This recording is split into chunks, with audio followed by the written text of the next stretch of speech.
Hello student, this is Rakesh Singh.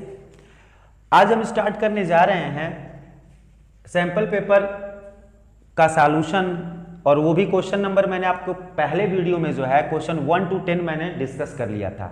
अब हम discuss करने जा रहे हैं क्वेश्चन नंबर 11, और वो क्या है बच्चे, क्वेश्चन नंबर 11 आपका सेक्शन ए का। आइए देखते हैं। तो इसमें जो दिया गया है 11 नंबर में वो है आपका किससे रिलेटेड है, तो आप टेंजेंट चैप्टर नंबर 10 से रिलेटेड है। ध्यान से थोड़ा देखेंगे। If two tangent inclined at 60 degree, दो टेंजेंट है जो बच्चे आपको 60 डिग्री पे इंक्लिन्ड हो रहा है। ये 60 डिग्री है और ये आपका सेंटर होता है, और ये जो लाइन होती है पॉइंट ऑफ कांटेक्ट से जो जोड़ी जाती है वो होती है 90 डिग्री की, ये 90 की, और ये 60 है। तो बस इसको आप इस एंगल को मत निकालिए, इसको आप ज्वाइन कर दीजिए। आपको पता है ये दोनों ट्रायंगल जो होते हैं कॉन्ग्रुएंट होते हैं, आपने थ्योरम में प्रूफ किया होगा। Tangent from external point are equal, tangent equal होते हैं। जब आप प्रूफ करते हैं तो ये लाइन बच्चे आपका जो कॉमन लाइन होती है, और ये दोनों ट्रायंगल अगर कॉन्ग्रुएंट हो गए तो CP/CT से ये एंगल इसके बराबर होता है। अब आप देखो, अगर ये O है, ये P है, ये Q है, ये R है, हमें बात करनी है बच्चे, हमें बताना है PQ की वैल्यू को बताना है। ठीक है, तो हम बता कैसे सकते हैं, इसमें वैल्यू इसकी दी गई है 3। तो अब देखो इसको कैसे बताएंगे, तो हम इसको भी निकाल सकते हैं, लेकिन जरूरत नहीं है बच्चे। अब किसी एक ट्रायंगल को मैं निकाल के बाहर लेके आता हूं। ये 60 डिग्री है, तो आपको पता है कि ये लाइन जो होती है बाइसेक्ट करती है, तो मैं नीचे वाले ही ट्रायंगल को बच्चे बाहर बना दिया। आप देख रहे हो, यहां मैं लिखूंगा R 90 डिग्री पे है, O है तो O से R ये 3 है, और ये है बच्चे पॉइंट P। O से लेके P की हमको कोई मतलब है ही नहीं, और हमसे पूछा जा रहा है टेंजेंट PQ की वैल्यू बताइए या RP की। दोनों की वैल्यू क्या होगी, सेम। क्यों सेम होगी, क्योंकि ये टेंजेंट है। तो RP की वैल्यू हम निकाल सकते हैं। अब यहाँ ये 90 डिग्री जब बनाया हूं तो ये वाला एंगल कितने डिग्री का बन रहा है, तो 30 डिग्री। एंगल P ये 30 बन रहा है। और हम जानते हैं बच्चे, हम ट्रिग्नोमेट्री पढ़ चुके हैं, तो अगर हम बात कर लें इन ट्रायंगल ORP, और देखो तुमसे पूछा जा रहा है बेस, दिया क्या है परपेंडिकुलर, तो हम tan लगाएंगे, और tan 30 इक्वल टू होता है परपेंडिकुलर बाई बेस। परपेंडिकुलर है बच्चे 3, बेस है बच्चे RP, और tan 30 की जो वैल्यू होती है वो होती है 1/√3। अब यहाँ से क्रॉस मल्टीप्लाई कर लेंगे तो RP अपनी जगह पे 1 से मल्टीप्लाई होगा, और ये हो जाएगा 3√3। तो इसमें बच्चे देखते हैं कि RP की वैल्यू 3 आ गई, तो PQ की वैल्यू कितनी आएगी, वो भी वही आएगी 3√3। अब इसमें पूछे कौन सा ऑप्शन होगा, तो ये बच्चे D ऑप्शन होगा। ये कौन सा ऑप्शन होगा बच्चे, D ऑप्शन होगा। तो क्वेश्चन नंबर 11 हमारा कंप्लीट हो गया। अब हम बात करेंगे क्वेश्चन नंबर 12 की। तो 12 में देखते हैं बच्चे 12 क्वेश्चन में ऐसा क्या है। तो 12 में अगर हम देखते हैं क्वेश्चन लिखा हुआ है 12 में, the area of the circle that can be inscribed in square. ये भी रिलेटेड तो आपका इसी से है, चैप्टर 10 से ही, और ये है क्वेश्चन नंबर 12। और कह रहा है क्वेश्चन में कि the area of a circle that can be inscribed in square. Inscribe in square, तो पहले ध्यान से समझिए, एक सर्कल है जो बच्चे किसके अंदर बना है, स्क्वायर के अंदर बना है। तो आपको अच्छे से पता है, अगर वो स्क्वायर के अंदर बना है तो यहां से लेके इसको बोलते हैं डायमीटर, और ये जो डायमीटर वाली लाइन होगी वो साइड, डायमीटर जो होगा वो इक्वल होगा साइड ऑफ स्क्वायर के।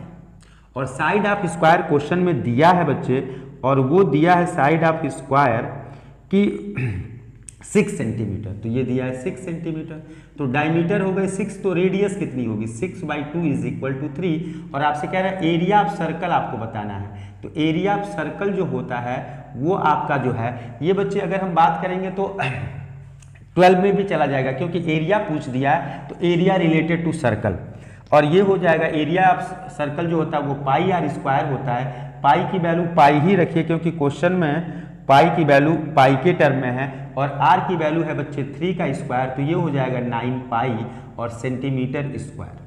ये जो ऑप्शन है 9 पाई वो है ऑप्शन बच्चे D, और ये आपका क्वेश्चन नंबर 12 हो गया कंप्लीट।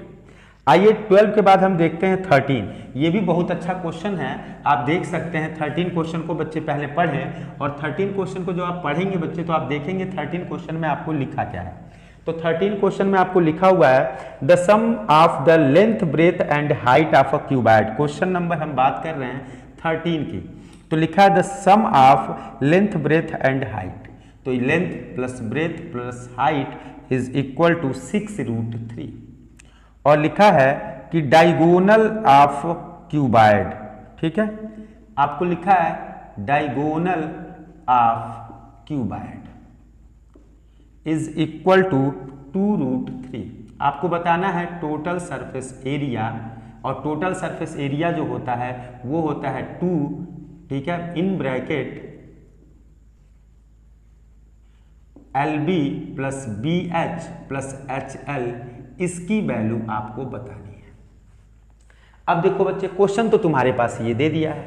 अब हम जानेंगे, क्या जानेंगे बच्चे, डायगोनल ऑफ क्यूबॉइड। तो डायगोनल ऑफ क्यूबॉइड होता है बच्चे, इसको यहां मैं लिख रहा हूं, √L² plus B² plus H² is equal to 2√3। ये डायगोनल ऑफ स्क्वायर होता है। यहीं से हम शुरुआत कर लें या आप कहीं से भी कर लीजिए। अब हमारे पास है we have L plus B plus H is equal to 6√3। अब हम इसका स्क्वायर करते हैं, स्क्वायर ऑफ बोथ साइड।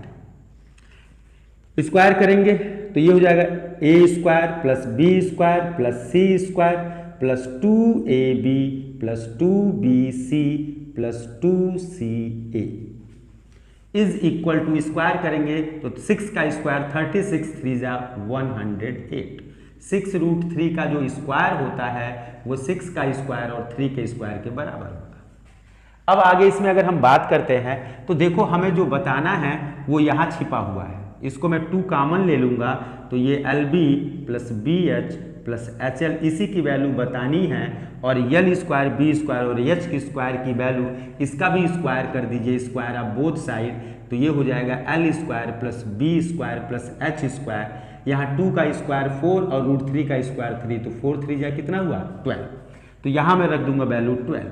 अब ये 12 प्लस में है, इधर आएगा तो 2LB plus BH plus HL is equal to 108 minus 12 is equal to 96। अब सेंटीमीटर में होगा तो सेंटीमीटर स्क्वायर।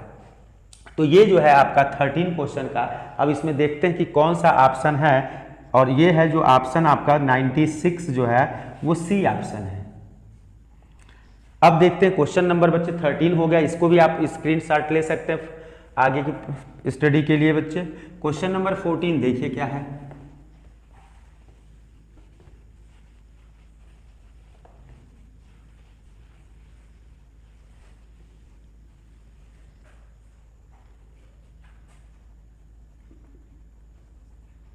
लिखा if the difference of mode and median, mode minus median is equal to 24, और आपसे कह रहा है मीडियन और मीन का डिफरेंस, मीडियन और मीन का डिफरेंस, मीडियन माइनस मीन का आपको डिफरेंस बताना है। अब बच्चे देखो, जब आप चैप्टर पढ़ते हैं 14 तो उसमें एक सबसे इंपॉर्टेंट फार्मूला होता है इंफिरिकल फार्मूला, और उसका यूज आपको करना होगा। मोड ये आपको गिवन है, तो मैं यहां से क्या इंफॉर्मेशन ले सकता हूं, मोड इज इक्वल टू 24 और ये हो जाएगा प्लस मीडियन, और वी हैव, हमारे पास एक फार्मूला होता है 3 median is equal to 2 mean plus mode. इसी को इंफिरिकल फार्मूला कहते हैं बच्चे, और इससे रिलेटेड 100% 1 मार्क्स का क्वेश्चन फिर बोर्ड में भी आएगा। तो यहां हो जाएगा 3 मीडियन, हमको मीडियन चाहिए, मीन चाहिए, तो 3 मीडियन तो हम लिख ही देंगे क्योंकि हमको इसके टर्म में चाहिए, मीन भी लिख देंगे क्योंकि मीन के भी टर्म में चाहिए, मोड नहीं चाहिए क्योंकि क्वेश्चन के लास्ट में ये पूछा है। मोड को मैं रिप्लेस कर सकता हूं 24 प्लस मीडियन, 3 मीडियन यहां है, 1 मीडियन इधर आ जाएगा।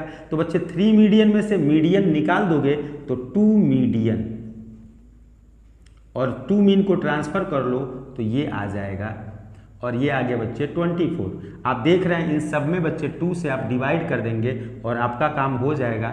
ये हो जाएगा बच्चे median minus mean is equal to 12, और इसका आंसर क्या आएगा बच्चे 12 आएगा। और अगर हम बात करते हैं तो ये कौन सा है, ऑप्शन 12, और ये है बच्चे आपका बी ऑप्शन है। कौन सा ऑप्शन है बच्चे, बी ऑप्शन है। तो क्वेश्चन नंबर 14 आपका हो गया। अब देखते हैं बच्चे क्वेश्चन नंबर 15। तो 15 देखते हैं क्या है, इसका भी स्क्रीनशॉट आप ले सकते हैं।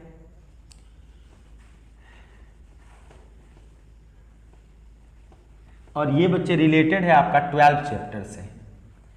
क्वेश्चन नंबर जो 15 है वो आपका जो है रिलेटेड है 12 चैप्टर से। अब देखो बच्चे नंबर ऑफ रिवॉल्यूशन आपको अच्छे से पता है, क्वेश्चन आपने एनसीईआरटी के पढ़े हैं तो पता है कोई भी व्हील बच्चे 1 रिवॉल्यूशन में कितना डिस्टेंस कवर करती है। 1 रिवॉल्यूशन में बच्चे 2 पाई आर कितना डिस्टेंस कवर करती है, 2 पाई आर। तो डायरेक्ट अगर हमसे पूछा गया बच्चे, हमको डायरेक्ट फार्मूला पता होना चाहिए, number of revolution is equal to total distance divided by, ठीक है, क्या, सरकमफरेंस ऑफ व्हील। आपको पता है टोटल डिस्टेंस दिया है 11 किलोमीटर और सरकमफरेंस होता है 2 पाई आर। यहां बच्चे रेडियस की वैल्यू लिखी गई है 0.25 मीटर। तो यहां किलोमीटर है तो मीटर में चेंज करेंगे इंटू 1000। 2 पाई की वैल्यू 22, नीचे 7 जो कि ऊपर आप लिख सकते हो। आर की वैल्यू 0.25। अब यहां से देख सकते हो 11 से ये कट जाएगा 2 टाइम में, और 2 से कट जाएगा बच्चे 500 टाइम में, और 2 से कट जाएगा 125 टाइम में। सॉरी 25 क्यों, 2 से कटा बच्चे इतना, और 2 से कट जाएगा 250 टाइम में। अब यहां देखो 250 है इंटू 7 है, और ये है 25, डेसिमल 2 प्लेस पे लगा है, तो 2 प्लेस को हटाने के लिए 2 0 और 25, ये कितनी बार में कटा, 10, 100, 1000 और 7000 रिवॉल्यूशन, यही आएगा। और इसमें जो ऑप्शन आपको दिया वो है ऑप्शन नंबर डी। तो ये डायरेक्ट एक फार्मूला इसका होता है, आप इसी को यूज करें। क्वेश्चन नंबर 16 में देखिए, 16 तो आपको पता है, फिर आगे आपका चैप्टर नंबर किससे, 14 से। और वो बच्चे आपसे पूछ क्या रहा है इसको जानिएगा ध्यान से, क्योंकि देखो कहने के लिए सबसे इजी चैप्टरों में ये आते हैं, और अगर ऐसे क्वेश्चन आ गए तो फिर आप अगर खुद से कर रहे हैं तो काफ़ी ज़्यादा इसको सोचना पड़ेगा। अगर ध्यान से पढ़ेंगे क्वेश्चन तो कोई दिक्कत नहीं है। कह रहा है lower limit, sum of lower limit of mode and median. अब यहां बच्चे देखो क्वेश्चन क्या कह रहा है कि सम ऑफ लोअर लिमिट होना चाहिए, दोनों क्या होना चाहिए, लोअर लिमिट, किसका, मोड का और मीडियन का। मोड का तो एकदम आसान है, मोड इसमें सबसे बड़ा नंबर 20 है, तो ये आपके पास हो गया, तो इसका लोअर लिमिट हो गया 15 प्लस, मोड का तो निकाल दिए। मीडियन का लोअर लिमिट ऐसे नहीं मिलता है बच्चे, उसके लिए आपको CF पता करना होता है। क्या पता करना होता है, CF 10, ये हो जाएगा 25, और ये हो जाएगा आपके पास 5 2 7 37, ये हो जाएगा 57, और ये हो जाएगा आपके पास 9 7 16 66। n इज इक्वल टू 66, तो n/2 इज इक्वल टू 33 से ज़्यादा ये नंबर है, और इस नंबर की लोअर लिमिट 10 है, तो इनका सम कितना होगा 25, इनका सम कितना होगा 25। और ये क्वेश्चन नंबर कौन सा था, तो आप देख सकते हैं ये क्वेश्चन नंबर है 16, और इसका जो ऑप्शन होगा बी ऑप्शन, इसका ऑप्शन कौन सा होगा बच्चे, बी ऑप्शन होगा। आइए 17 को देखते हैं, लिखा है 2 डाइस। बच्चे देखिए इसके लिए आप जो है एनसीईआरटी में आपको टेबल बना के दिया होगा, और वो जो जब हम 2 डाइस को फेंकते हैं तो टोटल नंबर ऑफ आउटकम्स आपको अच्छे से पता है कि हम पढ़ रहे हैं क्वेश्चन नंबर 17। तो 17 को बच्चे जब हम पढ़ रहे हैं तो आपको पता होना चाहिए total number of outcomes, total number of outcomes. जब दो लूडो के पासे को फेंकते हैं बच्चे तो वो 36 हो रहा है और कह रहा है 6 आए एटलीस्ट 1 टाइम, मतलब कम से कम एक बार आए, तो एक से ज्यादा भी आ सकता है। तो यहां देखो बच्चे पहले आएगा 1 6, फिर 2 6, फिर 3 6, फिर 4 6, फिर 5 6, फिर आएगा 6 और 6, और 6 वाली लाइन में बच्चे आएगा 6 1, 6 2, 6 3, 6 4, 6 5। अब देखो ये कुल कितनी बार है, कुल टोटल तो 36, 1 2 3 4 5 6 7 8 9 10 11, तो 6 कितनी बार आ रहा है, कम से कम एक बार यहाँ आ रहा है, और यहाँ कम से कम एक का मतलब एक नंबर तो तुम पाओगे ही पाओगे, वो तुम 10 भी पा सकते हो, मतलब 2 भी हो सकता है। तो इसकी जो प्रोबेबिलिटी होगी आप लिख सकते हैं प्रोबेबिलिटी, और क्वेश्चन में लिखा है कि 6 विल कम, तो 6 विल कम, अब जो भी लिखा आप लिख लीजिएगा 11/36, और 11/36 जो है वो आपका ऑप्शन है सी। तो क्वेश्चन नंबर 17 हो गया। अब आइए 18, तो 18 की अगर हम बात करते हैं तो 18 में क्या दिया हुआ है बच्चे क्वेश्चन में, 18 में आपको दिया गया है कि 18 नंबर में आपको लिखा है 5 tan b, tan b नहीं tan बीटा इक्वल टू 4, तो tan बीटा इक्वल टू कितना हो जाएगा बच्चे 4/5, और यहां देखो 5 sin beta minus 2 cos beta divided by 5 sin beta plus 2 cos beta. आपको कुछ नहीं करना है बच्चे, आप ध्यान देंगे इसमें आप क्या करो cos से डिवाइड कर दो, इसको भी cos से डिवाइड कर दो cos बीटा से, और इसको भी cos बीटा से डिवाइड करो, तो sin 5 sin by cos tan beta minus 2 cos से cos कैंसिल आउट, यहाँ होगा 5 और ये हो जाएगा tan बीटा प्लस 2। अब आप देख लीजिए 5 tan बीटा की वैल्यू आई है 4/5 माइनस 2, और ये हो जाएगा 5 और ये आ जाएगा 4/5 प्लस 2, 5 से 5 कैंसिल तो 4 माइनस 2, 5 से 5 कैंसिल 4 प्लस 2, 4 माइनस 2 2 आ जाएगा, और 6 इसको आप क्या लिखोगे 1/3, और ये जो ऑप्शन है वो देखिए कौन सा ऑप्शन है 18 का 1/3 ऑप्शन ए का है। तो ये हो गया बच्चे क्वेश्चन 18 तक। आपको पहले भी बताया हूं कि 19 और 20 जो है असर्टेन और रीजन वाले होंगे, तो असर्टेन और रीजन क्या है आपको पहले से पता है, इनके जो 4 ऑप्शन होते हैं वो आपके हमेशा सेम होते हैं, और ध्यान दीजिएगा ये है क्या। तो देखो 19 क्वेश्चन जो आपको दिया है, मैं क्वेश्चन को रीड करूंगा। ये प्रोडक्ट ऑफ 2 नंबर, 2 नंबरों का प्रोडक्ट आपको दिया है, ठीक है, और लिखा HCF इज 17 और LCM इज 340।